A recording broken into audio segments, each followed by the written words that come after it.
welcome back to the Washington Outsider Report on the Coalition Radio. For those newly joining the program, my name is Irina Zuckerman, and I am the editor-in-chief of the Washington Outsider. With us today, we have a special guest, Tor Ekeland. He's a managing partner at a law firm, and he's actually a fellow Fordham Law alum, as a matter of full disclosure. He'll tell us a little bit more about his professional background, but the big issue we are facing today is the use of innovative technology, and especially everything related to cryptocurrency and to identity tracing in the field of criminal justice, and how it impacts the pursuit of justice for criminal defendants. Tor is now appealing a major case involving an individual named Roman Sterlingov, and we will discuss what happened, how these issues came to play in this case, and the controversies around them. Tor, thank you so much for joining the program. We'll start by telling us a little about yourself and how you ended up in this unusual area.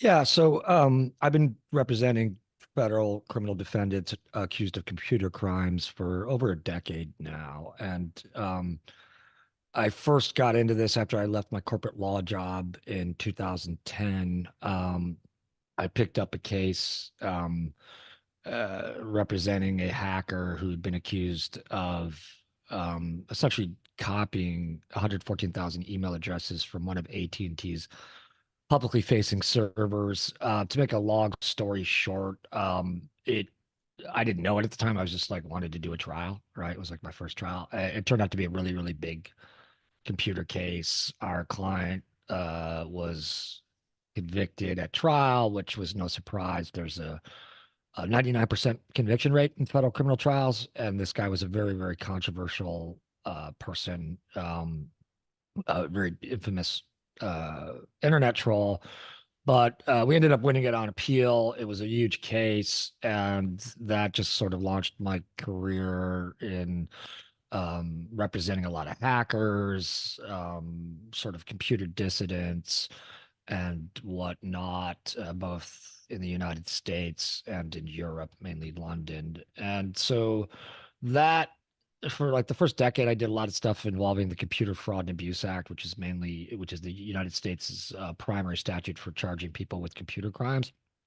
And then, well, actually, I started using Bitcoin because in 2012, we were trying to raise money for this first case, and somebody said, "Do you take Bitcoin?" And I said, "What's Bitcoin?" And they said, "It's money." And I said, "Of course I take it," right? So it was like trading at like $42 a Bitcoin back then. And I never thought it was like a big deal. And this hysteria around it that's arisen, I just find a little strange. Like there's all these people who are like, it's not money, right? Okay, I mean, I can buy goods and services with it, and I've been using it like for money for like, I don't know, the last decade. The thing I like about Bitcoin is that it's just really fast and efficient. It's easy to move across borders because the banks still use software systems from the 70s. But fast forward to about 2.5 years ago, we got this case it sat on our desk for a little bit. Because when I first read it, I was like, oh, this guy probably did something like everybody else thinks, right? And then I went down and I talked to him, and along with Mike Hazard, my senior associate, who's worked very closely with me on this case. And I was like, holy shit, you're innocent, dude. And that kind of changed everything. And what this case was, United States v. Roman Sterlingoff.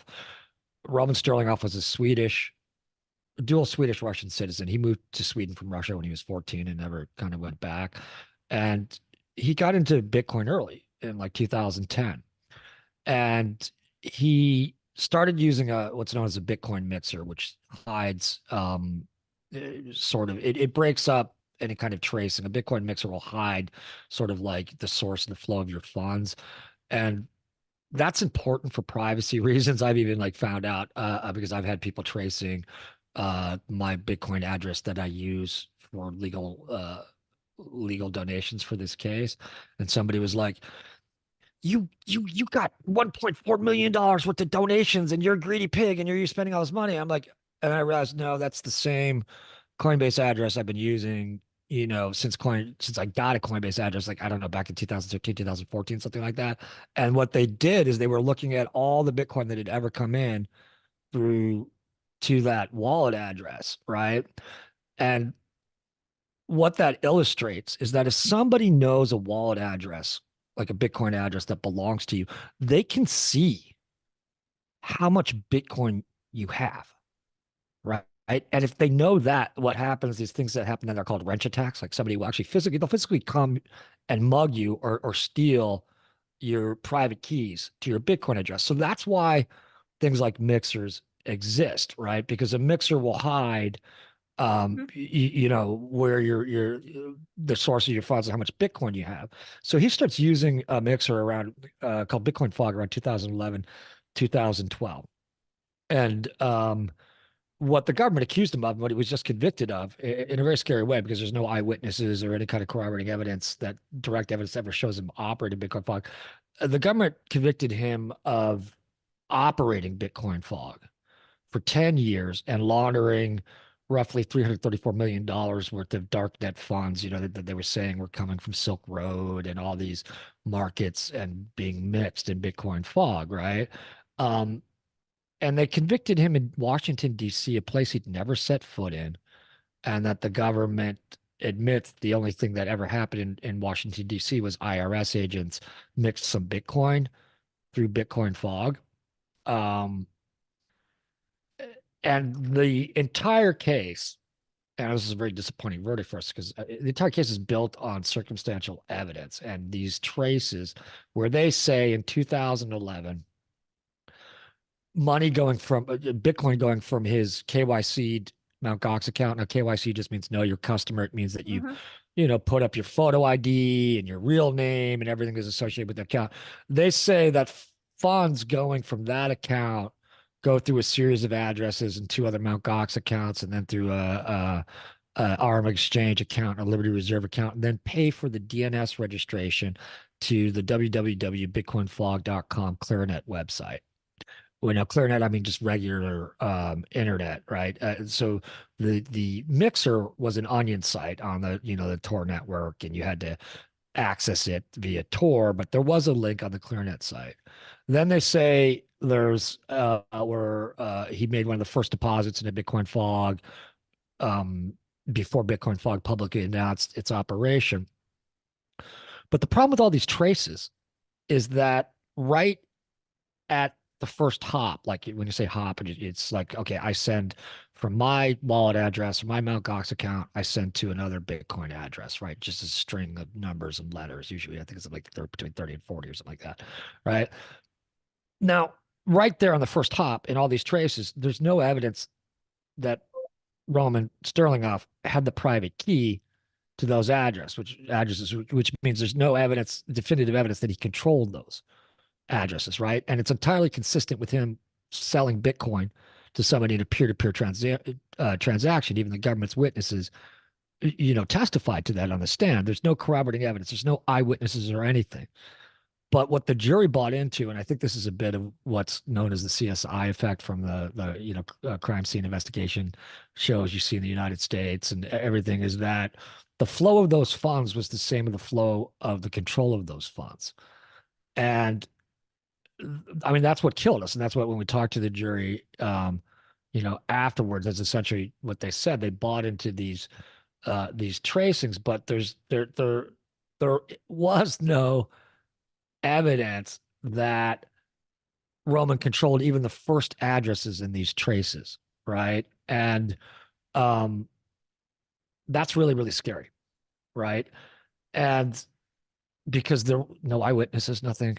When they arrest him in 2021, when he lands in LAX because he wants to go to flight school in Sacramento because he wants to become a pilot. When they arrest him, they catch him with his laptops, his hard drives, his password vault, his diary, his notes, and nothing in it shows him operating Bitcoin Fog.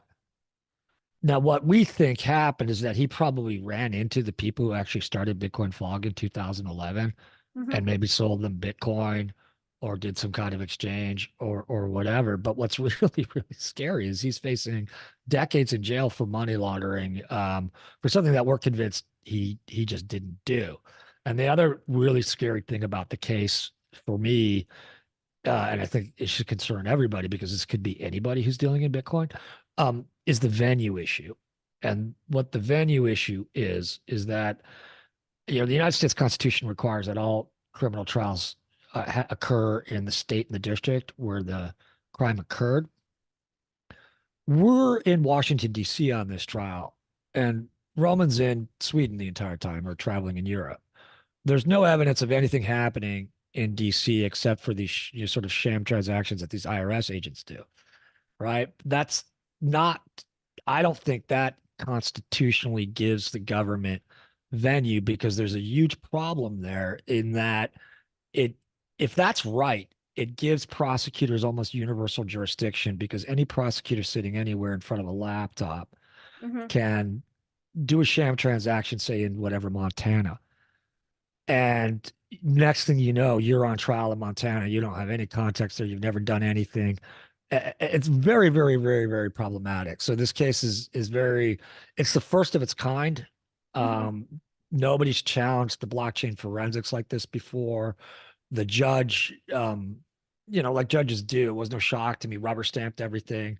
At one point, actually, the judge and this, mind you, this is not early in the proceedings, this is about 2 years in the proceedings. The judge, during our, what are called Daubert hearings, where we're challenging, the expert qualifications of the government witnesses and all that, the judge asked, does the blockchain have an administrator?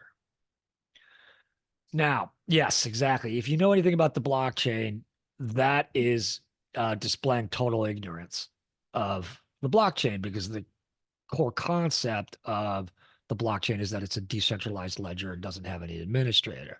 It's a great question to ask if you're a beginner, but Mm-hmm. not 2 years into a case where you've jailed somebody pre-trial based on the weight and credibility of the evidence. And this is the same judge. He also wrote. So there was a company called Chainalysis, Mm-hmm. and they're the biggest blockchain compliance vendor out there. I think they've got something like $81 million a year worth of government contracts. They have almost a near monopoly in this space. And what they do is they do more than just basic blockchain tracing. Like if you do basic blockchain tracing, anybody can do it. You can go to like blockexplorer.com and look at the basic transactions on the blockchain. But the blockchain doesn't record personally identifying information about people. It doesn't record IP addresses. It doesn't record any of this stuff. So in order to make attributions about identity or that certain groups of addresses belong to whatever Silk Road or whatever, you have to use something called heuristics and sort of this probabilistic reasoning to come up with what are called clusters. And Chainalysis, even though I think they backed off when we came in and challenged it, the Chainalysis never, they actually came out and said, "Oh, we're not identifying Mr. Roman, Sterlingoff at all as the operator of Bitcoin Fog," even though I think, based on what I've seen, that they were actually heavily involved in that really early on because this case went on for a decade. But they came in and they said, well, here is all these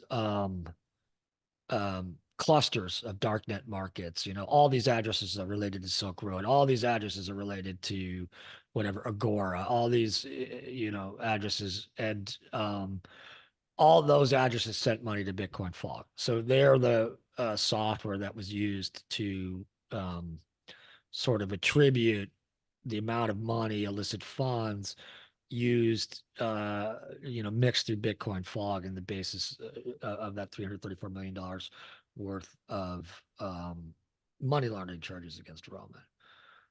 But what comes out, both in pre-trial and at trial, is that there's no scientific peer-reviewed papers attesting to the accuracy of Chainalysis Reactor. They can't tell you its statistical error rate. They haven't done any internal error rate analysis of their software. It's a standardless industry right now because it's so new. And if you have any familiarity with sort of like the Innocence Project Mm-hmm. or wrongful convictions, 51% of wrongful convictions are based on junk forensic science.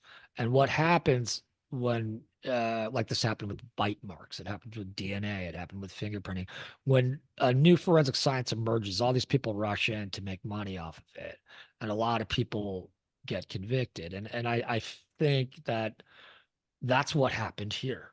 I think the jury was impressed by sort of the pseudoscience and you know, also, juries kind of default to the government. And so that's kind of it in a long-winded nutshell. So let's start from the beginning, just to kind of build up the understanding of just how this whole mess came about step by step. What made the government think that Roman was the one operating this particular mixer? Uh, and why? And my understanding is that they were separately investigating the mixer for allowing illicit transactions with known criminal enterprises such as uh, Silkway and others, Silk Silk and Road others. and Yes. So Agora, yeah.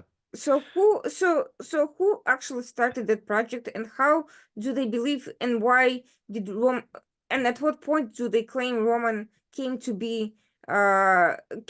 the control of that entity? That's a great question. I still don't know totally the answer to that. As far as I can tell, what happens around 2014, 2015 at Treasury, at the IRS, they are one of Chainalysis' first customers, Mm-hmm, and they start tracing stuff for Bitcoin fog. And one of the striking things about Roman is that he KYC'd almost all his accounts, right? mm-hmm, So again, that means know your customer. He's using IDs. So he has a Mt. Gox account 2011 that he KYC'd, right? Even though it was optional mm-hmm, in 2011. I think the reason that they zeroed in on Roman is because he's the only person that KYC'd accounts back then that they could trace back to, mm-hmm, right? Like it was easy, right? And so, and I think he actually may have interacted with the people who started Bitcoin Fog, right? So, but he was like low hanging fruit because he's the only person who followed the rules, right? And the only person that they could identify, because he KYC'd his account, and then he used Bitcoin Fog. But when he used Bitcoin Fog, he took his funds post mix and then put them in his KYC accounts, right?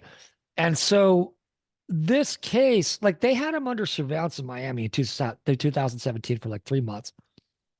No evidence that he was operating Bitcoin Fog when he was in Miami, right? Like they I think they just zeroed in on him because he had KYC accounts, and then they spent their entire time just finding ways to prove him guilty, never like thinking, oh, is this guy innocent or not, right? Like the because that's it. This case is really based on these traces from 2011, right? 13 years ago. And then them saying he took his funds post mix and put them in his crack and KYC accounts. There's no there's like nothing in any of the evidence of like him logging in as the administrator to Bitcoin Fog. There's no communications with him and anybody logging into Bitcoin Fog.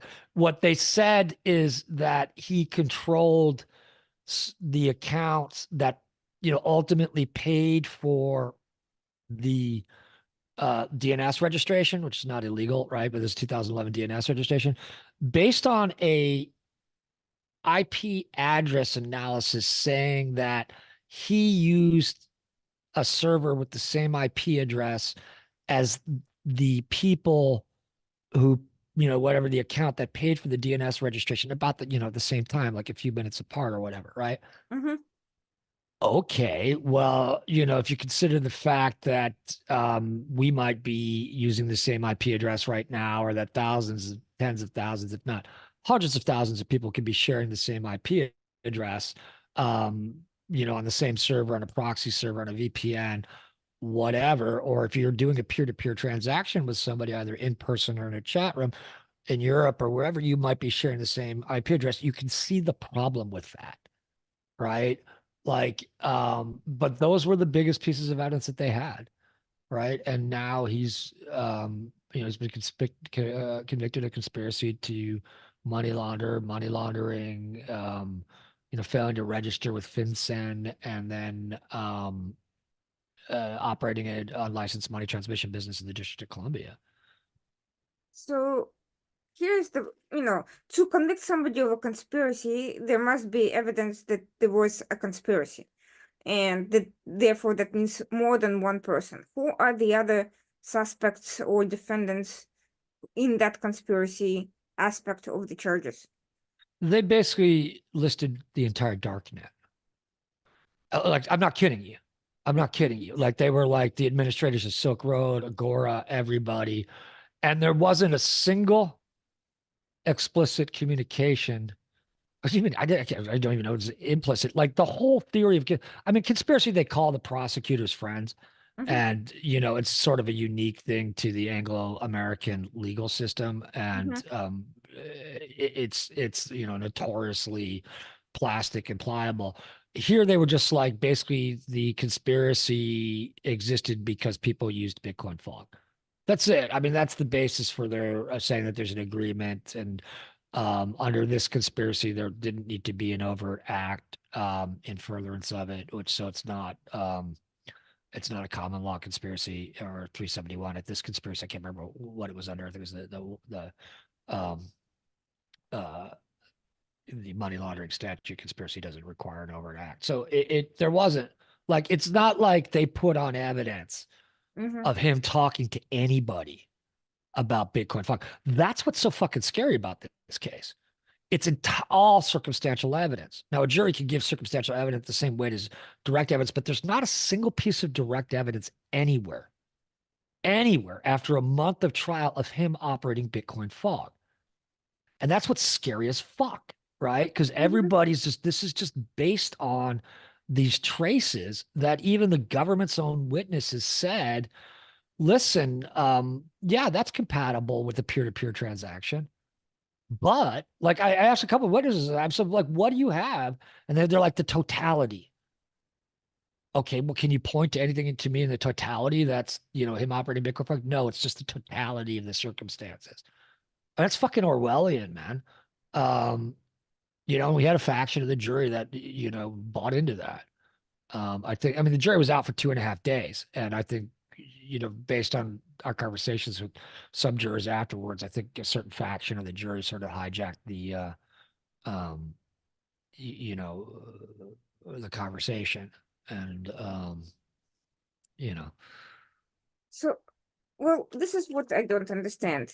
If there is a conspiracy, however vague and broad and general, you would think that there would be other individuals who were likewise using Bitcoin fog at various points in time, who would be behaving at least as suspiciously, if not more, than Roman, based on the fact that, you know, it's a mixer and there were other individuals doing that. Was there anyone else interviewed, charged with similar charges? Were there any other No, there's people? nobody. That's what's crazy, right? Like I you're just find putting it you. incredible. If you have It this, is, me too. I find it incredible too. But it's also like, that's also something, like, that's conspiracy for you. That's why they charge it. Like, that's why they call conspiracy the prosecutor's friend. well, but the whole point of conspiracy is to unravel other co-conspirators. If you only have Yeah. one guy with nothing linking him to any of the criminal enterprises or criminal activity in question, I'm not entirely sure what they're getting out of it. Okay, they convicted him, but they got no further in identifying any other parties who were directly involved in the operations. They got no further information about any other criminal enterprises that were using this platform to launder, and they certainly didn't get, anything in terms of any additional evidence for anything else they could use. That's the whole point of conspiracies, take down a big ring. You know, the Silk Road guy has been already convicted anyway, but as have been some of the other people. But you know, you would want to identify any additional parties who were engaging in illicit activity using a platform, right? I mean, it seems very odd that they claim that this person acted in complete isolation, you know, in this forum, that he simultaneously was engaged in all these transactions and yet had no contact with anybody and didn't know anybody and had zero, you know, there's a contradiction to that assessment. I agree.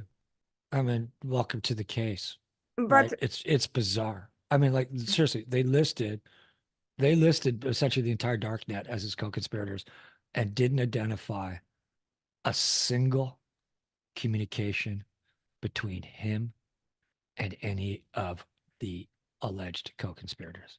Not one. Okay. So this is not a case. Now you can have an agreement in a conspiracy that's implicit. So you have to go to the sure. implicit theory. And the implicit theory is simply that because these users of the darknet markets or whatever use the mixer, that's the agreement to conspire to money launder, right? Like it's and you know what's curious about that, what like I think one interesting thing to do with these Bitcoin cases and any of these crypto cases is take a step back and consider, like, flip it a little bit and just consider if it was just a normal bank. Under this theory, a bank is liable for money laundering when a drug dealer deposits cash into their bank account. There's no difference that I can see conceptually between that, but they don't charge the brick and mortar banks with money laundering unless the bank knows that the proceeds are illicit, right? And so there's a whole theory there that, well, you should have known that people were going to use it illegally. I mean, the um what's interesting, one of the interesting things to me about this case and crypto in general is they're applying standards that if you applied them to fiat currency would not be accepted by the courts, like downstream liability for the flow of funds.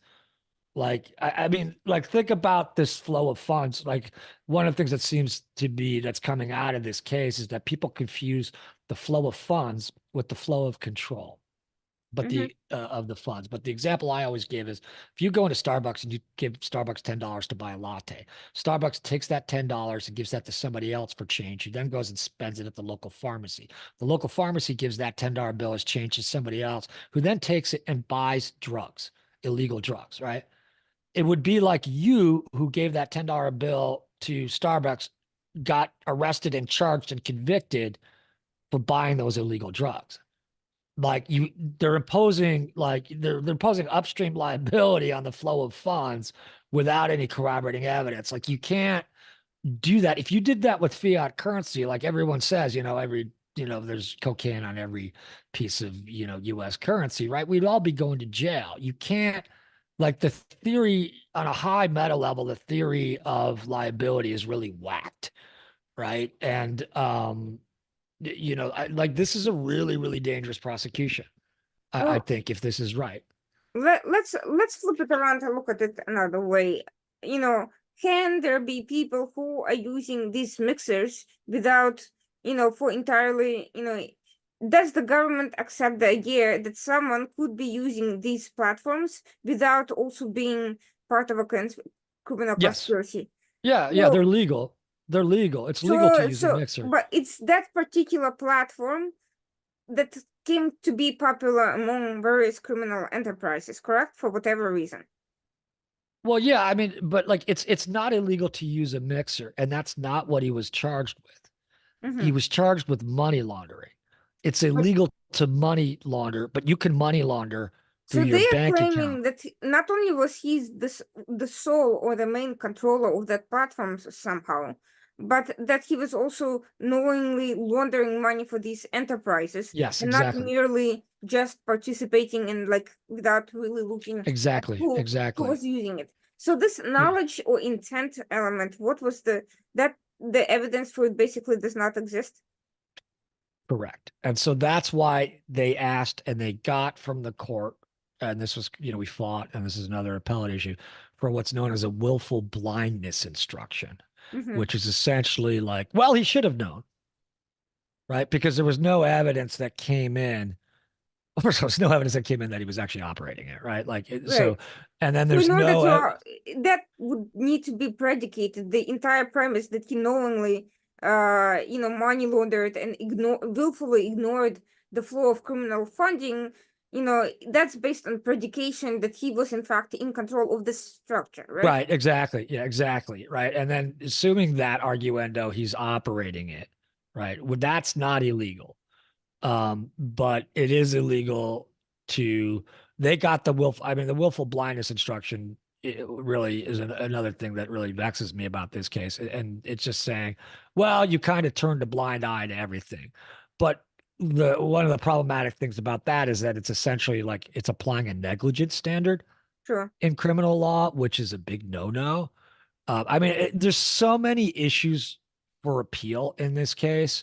But It's let's for astonishing. a moment accept this premise that there is a willful blindness, that it's Mhm. acceptable even if it's not. Yeah, yeah. Given that situation, there are, to my understanding, and based on government, own articulation of the use of, of the regarding these entities that are used as mixes, there's supposed to be a set of procedures you follow that indicates whether or not you were in fact willfully blind. So, what were the procedures the government claims Roman ignored in this case that would that would indicate willful blindness? They didn't, nothing, nothing. That was left to the jury. It was like nothing. This case is insane. Well, Right? It's so like, wait, so how would they know that he was in fact ignoring the flow of criminal funding, or that he had any reason to believe that the criminals were using it, assuming that he was in control of this thing? they brought in that Roman bought about like three, a little, like $360 worth of psychedelics from Silk Road in 2011 and 2012. Hmm. That's it. All right. Like he's not a drug user or anything like that, but like he did it, because for his depression. But so they used that to say, well, he knew that Silk Road was illegal. You could buy illegal drugs in Silk Road. And then they spent a ton of time talking about all the drugs that were sold on Silk Road and all the drug dealers, none of whom had any And was communication. he using the mixer when he purchased those drugs? No, Oh, no, he okay. wasn't. He did. No, he wasn't. Right. So it's like fucked, man. It's like, it's so, you could write a book on this case and it's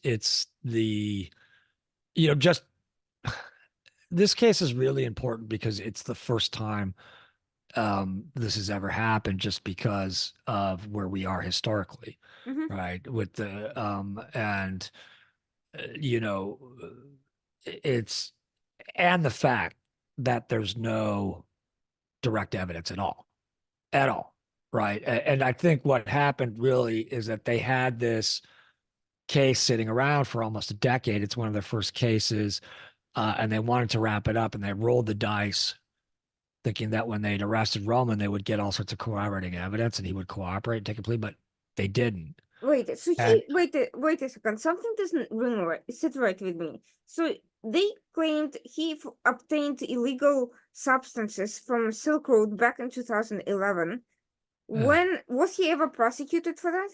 no, he wasn't on trial for that. And here's another big point is the statute of limitations on all these crimes is 5 years. And he's Oh, arrested in 2021. so if Right. they So had knowledge that he made that purchase back then, why didn't he just go after him right away for all the relevant violations and for purchase for illegal drug transactions? because first of all, he did it in Sweden, Oh, not in the okay. United States. Right. Mm-hmm. Understand this is why venue is such a big issue here. Mm-hmm. He's not anywhere in DC. Doesn't know anybody in DC. There's no evidence of any transactions in DC except the government mixing in 2019. He's not on trial for buying drugs from Silk Road in 2011. right? I mean, the government brought this stuff in over our objection, federal rule of evidence 403. It's, more prejudicial than probative. It shouldn't come in. I mean, we put in all these objections, right? But like, and he's not a drug user, right? Like this case is insane, right? And anybody who uses crypto should be concerned because if you send funds to somebody that later engages in criminal activity using those funds, they might come back to you and charge you with that crime because that's what's happening here. Right? Like you can't like you're fucked. Right. And I mean, and this is just part, I think, of the United States government's like rabid attack on crypto, right? Or at least one faction of the United States government, because I don't think the government's this monolith, but there's a particular faction of the United States government that's obsessed with crypto and control, right? And Well, this is what I also don't understand. Let's look at it from the other angle. Let's say you are investigating a conspiracy by which criminals are using some platform to launder their money elsewhere and make it hard to trace. Fine. So wouldn't you also be looking at where that money is actually going from the wallets of those known criminal enterprises and how they are getting to wherever they're getting cashed in, because eventually they get cashed in. Well, that's where Bitcoin fog comes in because Bitcoin fog worked. Mm-hmm. So they couldn't trace where it went because you would take your funds, mix them, and then you put them somewhere. Like you can't trace through, right? So you can see stuff coming out of Bitcoin fog. You can see stuff coming into Bitcoin fog, but you can't, trace through Bitcoin fog. But then wouldn't So it make sense to investigate uh, the both the recipients and the contributors of the fund? Yes, you can't figure out the exact path by which it reaches its final destination, but what have they discovered when they were going after the Silk Road and other enterprises, people using these mixers? And I'm sure they used more than one, not just this one. I don't know. I'm not sure what you mean when you ask the question. What have they Meaning, discovered? the criminals are not going to use just to just put all the eggs in one basket. They're probably going to use a variety of mixers. This Yeah, also means that they likely have a variety of people on the other end who are getting the currency out and cashing in. yeah, yeah. There I is mean, likely to be a pattern of who is receiving this ultimately illicit money, and it doesn't matter that it was. Let me put it this way: it doesn't matter how that money ended up in the hands of those other co-conspirators. The fact is, if they're active in both cases, if X amount of money goes in and X comes out, and the same, or people who are already known to be tied to those organizations are receiving them, and who sent it on the other end, then why wouldn't all these people be questioned about this? And wouldn't investigating them and their counterparts on the other end make more sense than investigating somebody who does not appear to be directly connected to any of these people on either side of the equation? it's a great question. None of that happened No, because that's you have difficult. X and you have Y and you have a question mark in the middle, but you still have X and you still have Y on the other hand. That's just too difficult for them to do. I don't like. I don't think that they. You know, I mean, that's a great question. They just didn't do it, Let me right? put it this way. This is kind of, the same way as with oil that's getting mixed to obscure its illicit origins. You have the oil, you have the Russians delivering oil to, say, Singapore, you mix it with some other oil, and then you go sell it off to somebody else. Right. You don't know exactly how many types of different oil, is in the oil that you end up selling off, but you do know that Russians did put it in location X and somebody else actually bought it.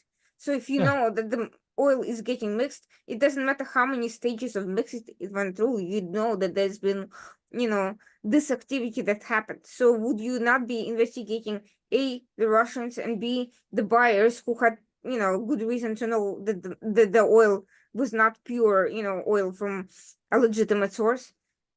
you know. That's a lot more complicated than Hmm. just singling in a one person who's KYC'd their account, right?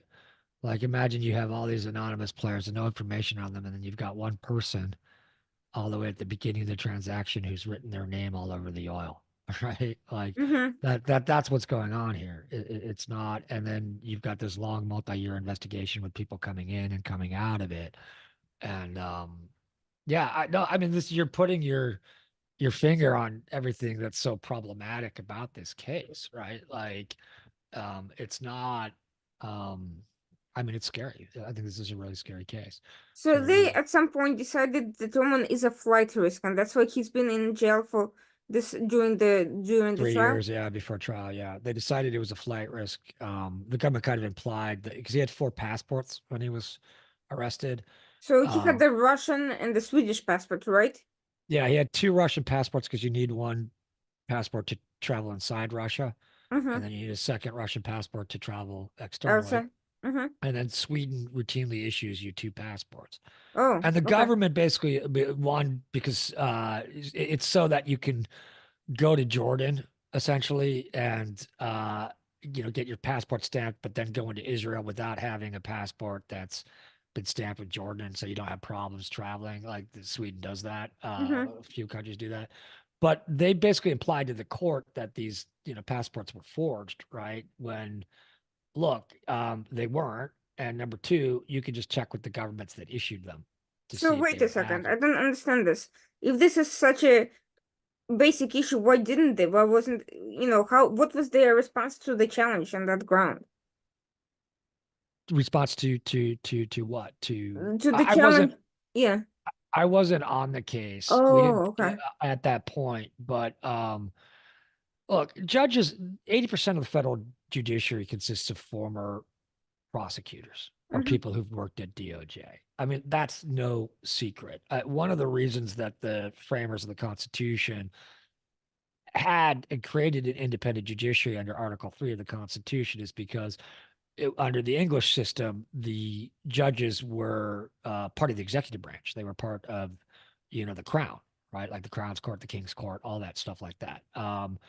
What has essentially happened in the 20th century with, the rise of the New Deal state and, this massive expansion of federal power and federal criminal jurisdiction that's not in the original Constitution is you've kind of actually gone back to one of the things we fought a revolution over, and that the judges aren't independent from the executive branch anymore. They're very much, I think, part of the executive branch by virtue of the fact that they're in the same social circles. They've been working there. They're prosecutors. A lot of DOJ offices are in the same court building as the judiciary. So you've got this I've had judges yell at me when I've questioned the integrity of DOJ and like say stuff like the freaking blah blah DOJ's integrity is unquestionable. Well, that would be a little shocking to the framers, because if you read the Bill of Rights, the philosophy underlying the Bill of Rights is not trust the government. It's the exact opposite, right? It's a series of rights protecting you against abuse of authority, but we've I think lost our way on that point. So wait, And they claim that the passports were forged. First of all, if they were forged, are they claiming that he had a different identity? they If he's implied not, they implied without saying explicitly so that who they do they were claim this person actually is if he's not in fact a Roman they settler? didn't do any of that. Like this see like they get to play innuendo and they don't have to. The whole case is innuendo, right? And it worked, right? I mean, And wouldn't they want to establish who he actually is? Maybe he has other crimes hanging over him if he's not who he claims to be. That's what I don't get. they If they didn't. have a Well, because they possibility couldn't. of They building a bigger couldn't case against a well-known international criminal, why wouldn't they do that? Why wouldn't they take? because they didn't because they were his passports Mm-hmm, and he was exactly who he said he was, mm-hmm. and there's no record of him committing any kind of crime in his life. I mean, now he's got this, right? But because there was nothing there, But right? why was he traveling with all the passports instead of just the Swedish passport or passports? I mean, he hasn't gone back to Russia. He wasn't planning to go to Yeah, Russia he was. after. He did. He did. He had to go to Russia because this was Oh, during COVID. okay. So during COVID, this is 2021, Mm-hmm. the United States has a dispute with the Schengen zone, which Sweden is part of. Mm-hmm. And as part of this dispute, he had to go, he wanted to go to flight school because he was like, oh, I need to get a real career. I can't rely on Bitcoin, right? Sure. Because he gets into Bitcoin early and it appreciates. That's what he's living off of, right? Mm-hmm. 2014, he stops his job, but like, Bitcoin keeps going up and he's living off of it. So he decides to, oh, I want to become an airline pilot. So he signs up for a flight school in Sacramento, California, Why not in Sweden?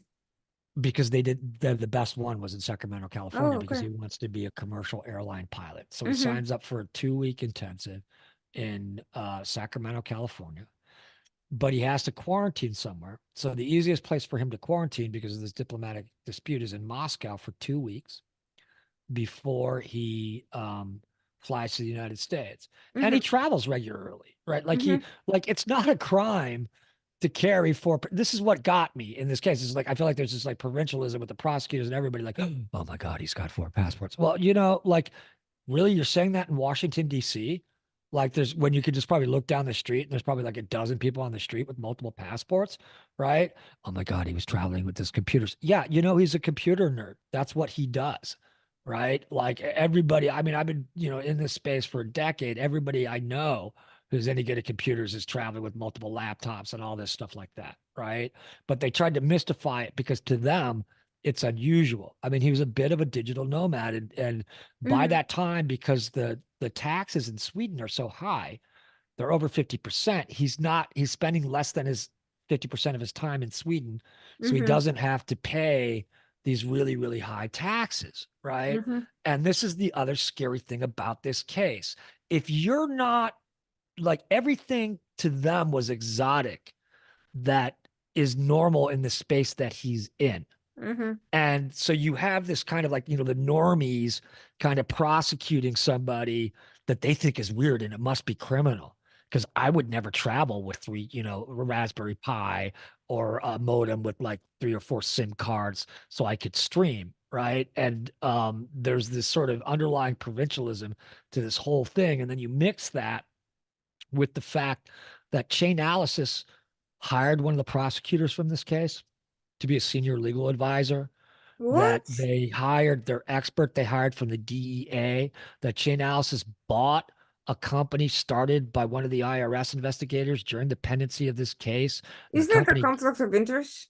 oh, I think so totally. And we were shut down for being able to raise that as a defense. There's all sorts of money flowing from Chainalysis to prosecutors and government agents that I think fundamentally is corrupting justice. And I think that's a big story that needs to be investigated because I don't think that there should be any profit motive involved in justice. And I think that's what happened here. And the other problem I have is I don't think any of these forensic softwares should be allowed to be proprietary and black box. I think they should all be open source and they should all be scientifically vetted. And that is not Chainalysis at all. We were denied access to the source code. We were denied full access to the heuristics. We were asked even for the stuff that they were going to show us to sign a 5-year non-compete protective order, which has never happened in the history of the federal Non-compete, but you're courts. not working, Exactly, this makes no sense. exactly. It's a And work, that's a work thing. well, and I asked the court, I said, Why can would you they treated it as an intellectual property issue as opposed to a criminal evidentiary issue. no, exactly. That No. makes And no sense. I asked the court, I said, can you name me a single instance in the history of the federal courts where a defendant has been asked to sign a non-compete in a protective order? And they couldn't. The only case they could find was a intermediate appellate court in New Jersey where something like that had been signed in a DNA forensics case. And like, I mean, that's why there's so many appellate issues in this case. Like So, it's not okay. at different stages we've touched base throughout the trial, and there were a lot of questions, but at one point there were two things that jumped out at me. The government excluding at least one of your digital forensics experts, and the other point was a gag order imposed at one point. So what happened with those two issues, which to me seem very, very, very odd? Well, they tried to exclude one of our experts, but what happened is we got CipherTrace, which is a MasterCard company, to Mm-hmm. come in, and we had an expert named Jonelle Still, and she wrote a really scathing report about Chainalysis and Chainalysis Reactor. And about a week or two before trial, after we'd agreed that no new experts could come in, CipherTrace mysteriously pulled her. And what they said was, oh, we discovered that there's all sorts of errors in the data that she was using for her analysis. We never got any clear explanation. She got her own lawyer, so we could never really talk to her. And then CipherTrace, MasterCard started shutting down, at least according to Forbes, CipherTrace. What? Yeah, no, exactly. It was weird. And it was, we got from the jury afterwards that they said, we would have liked to have seen somebody challenging the tracing a little bit more.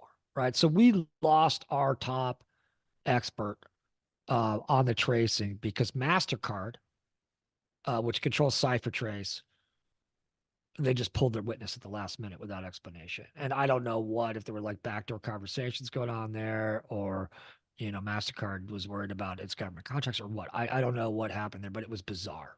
Right. So that hurt us. And then as to the gag order, so that there's a local rule in DC, local rule 57.7. And that says that no juror, no attorney can make any statement that they reasonably might think would affect, the jury pool. Mm-hmm. So, we started talking about this case, and the government went after us. And, my argument was, we're not making any statements, on podcasts or anything that's going to affect a juror. And by the way, take a look at the case law in your district about the January 6th defendants, because they all raised the fact that there was massive negative publicity about themselves, when they asked for, a transfer out of the district. And all the district court judges basically said, well, the jury pool's so big that you don't need to worry about negative publicity. So I was like, are you kidding me? Right. But we just agreed to it because I didn't want the distraction. But Mm-hmm. now I can say, whatever the fuck I want. Right. Mm-hmm. But they were jumping on. And here's the thing is, the other thing I pointed out is, like, the government did press on this case. Like Roman, if you look at Andy Greenberg's Tracers in the Dark, right? It has a account of Roman's arrest and includes a conversation between the arresting officer and Roman. This was published before we went to trial.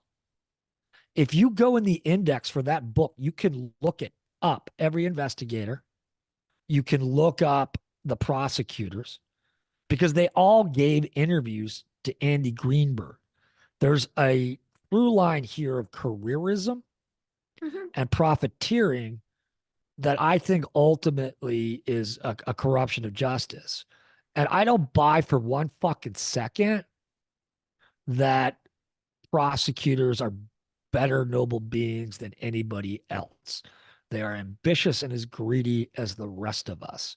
And I think this case is a prime example of what happens when you have that kind of profit motive involved with a criminal prosecution. Did they try to offer any plea deals at any point during the Yeah, they investigation? did. They did. First, it was 25 to life, and then it was 10 to life. But the problem we had is, they were like, you got to give us the private keys to Bitcoin Fog. Okay. Roman doesn't have the private keys to Bitcoin Fog. Roman didn't operate Bitcoin Fog. So you're kind of in a fucked position, right? They're like, we'll give you this plea deal, but you got to cooperate and turn over all the private keys. I don't have the private keys. I didn't do it. Okay. Right. Like what do you do? Like, if you're innocent and you're being offered a plea deal and you're being told you can get the plea deal if you turn over something you don't have. I mean, it's like a catch-22. Mm-hmm. And did Now they there's ever they mm, offer like any lesser included charges, such as, no 10 no? years was the best deal we got Mm-hmm. offered. That's very, very odd because, if someone did not actually operate that enterprise, why would he agree to any plea deal that wasn't anything more than just some symbolic probation sentence or something like that? It makes We no asked for sense. we asked for time served, you Mm-hmm. know, and they said no, you know. And mind you, yeah, because I mean he's already done. He did 3 years of the trial. No, this case is crazy. Okay. Yeah, So this is so the other issue that I don't really understand is that this is a criminal trial. This is not a preponderance of evidence civil yeah. standards. Why, clearly there's been, questions about many of these things. These questions in combination, whether you think is Roman is guilty or not guilty, the questions procedurally, in my opinion, are sufficient to raise, issues with the process of how all of this was being investigated. Even if you think that there's a very good chance that he was involved in something shadowy and was just good enough to evade detection, even still, there's that's not the same thing as having proved that he actually did those things. So why was the jury so clear, that this was, that they were able to accept all these things? Yes, even if you have some fraction of the jury that's really buys into this, into this rhetoric, still there are others. Surely there would have been 2 or 3 people who would have had some serious issues with the way it was all presented. I I mean, think the there field were. is complicated enough even for experts. Forget the lay people who, you know. I think there were. Right, Mhm. like I think there were people on the jury, and I think there was a split between the white and the black people on the jury. Honestly, and I think that the certain white professionals hijacked the verdict. I mean, they were out for 2.5 days, which is it's a little long on a case like this. So I think there's really one of the points you're getting at. This is an issue for appeal is that there's insufficient evidence to find that he was guilty of this beyond a reasonable doubt. Yes, And that's I exactly think what I was getting at. what the jury bought into first, there's a certain trust of the government. For Mm-hmm. a lot of people, the government protects you.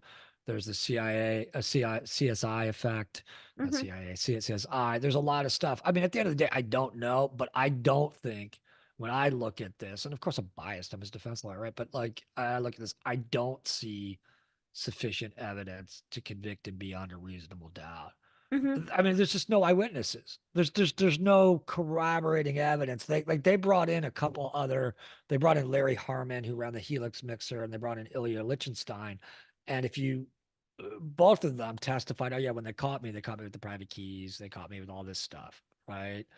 And you don't have that in this context, I mean, And presumably they assumed that if he had the private keys, they would be back, they'd be back in Sweden or in Russia somewhere, not this inside is the. also another really striking thing.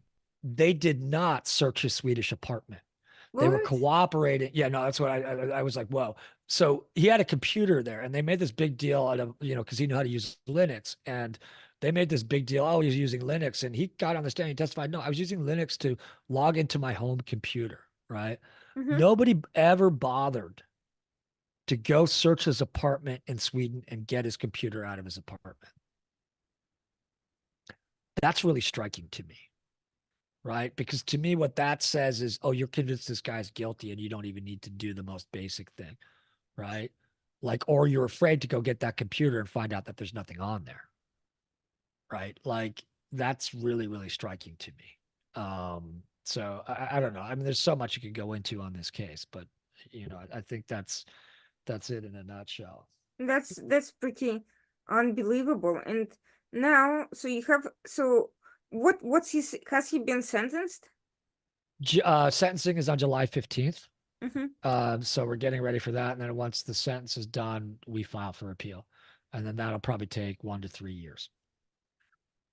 And what do you expect the sentence to be? I don't know yet. I'm like worried about that. It could be a long time. I don't like I have to go and do all that math and we're gearing up for that and uh, you know, um, right now I'm like recovering from the trial. But I mean it can be you know, normally sentences run concurrently, but if it runs consecutively, it could be over 50 years. Sam Bankman-Fried today just got 25 years. Mm-hmm. I mean, I'm guessing anywhere it could be like 10, I would guess, maybe. I don't know. Like it's really hard I haven't seen the government's calculations. The numbers are really high on this. Or at least they're going to come in with high numbers. So, it could be decades. So I'm curious whether there's a possibility of a civil lawsuit against chain analysis. That's why they didn't want to say that they identified him, and I Mm-hmm. think it's a lot harder with the guilty verdict. We're suing them for another client, Mm-hmm. civil lawsuit based on their attribution. And what came out during this is that a lot of people think that software is faulty. And another thing I think that's curious to me is that they kind of have a monopoly in the space, Mm-hmm. and they're completely unregulated and they're completely standardless. So I think there's, some issues there that need to go in front of Congress, that maybe need to go in front of the FTC, that need to be addressed, because I think these industries need to be regulated. And I think there needs to be standards. And I think there needs to be some scientific rigor brought into this space that doesn't exist right now because of just what's happening here. I mean, so basically the entire digital forensic space, aside from this particular trial, hinges on identification issues that are basically run on the government side by one company. Yeah, yeah, and there's some other ones like TRM but now CipherTrace is gone, but it's dominated by Chainalysis. Yeah, and Chainalysis has been very, very good, and you can see that in the history of this case in networking and hiring people from the government and buying companies I from mean, it people in the sounds like government. some sort of a Gotham City criminal It is. It is very much enterprise that. No, in it itself. is. It's Well, a it very much little. is. I mean, it's big business. Mhm. It's big business.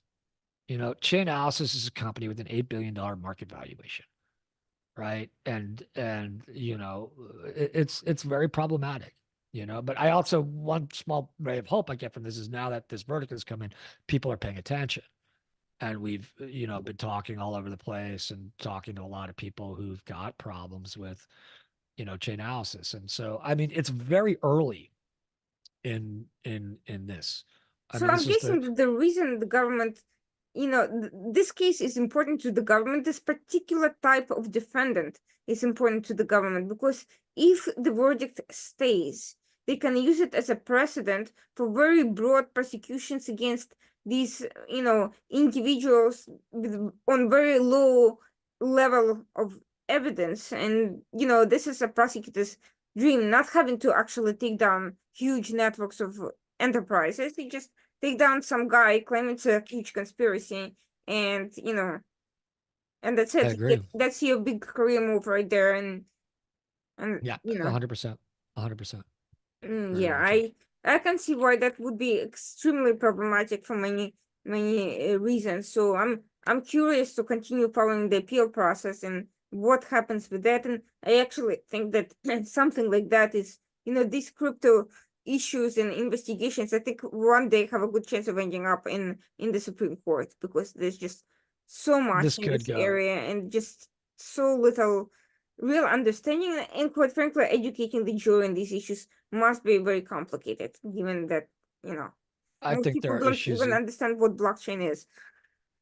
I think there's issues in this case that can go to the Supreme Court, particularly the venue issue, because there's a circuit split on it, and I think it's such a major issue. I mean, the Supreme Court takes less than 1% of the Mm-hmm. cases that people ask it to take, but it, but over 80-90% of the cases that the court grants cert on involve circuit splits, and there's circuit splits on a number of issues in this case. This case is very, I mean, we knew going in. I mean, I learned early on as a criminal defense lawyer, you have to preserve the record for appeal. And there's a lot of stuff here.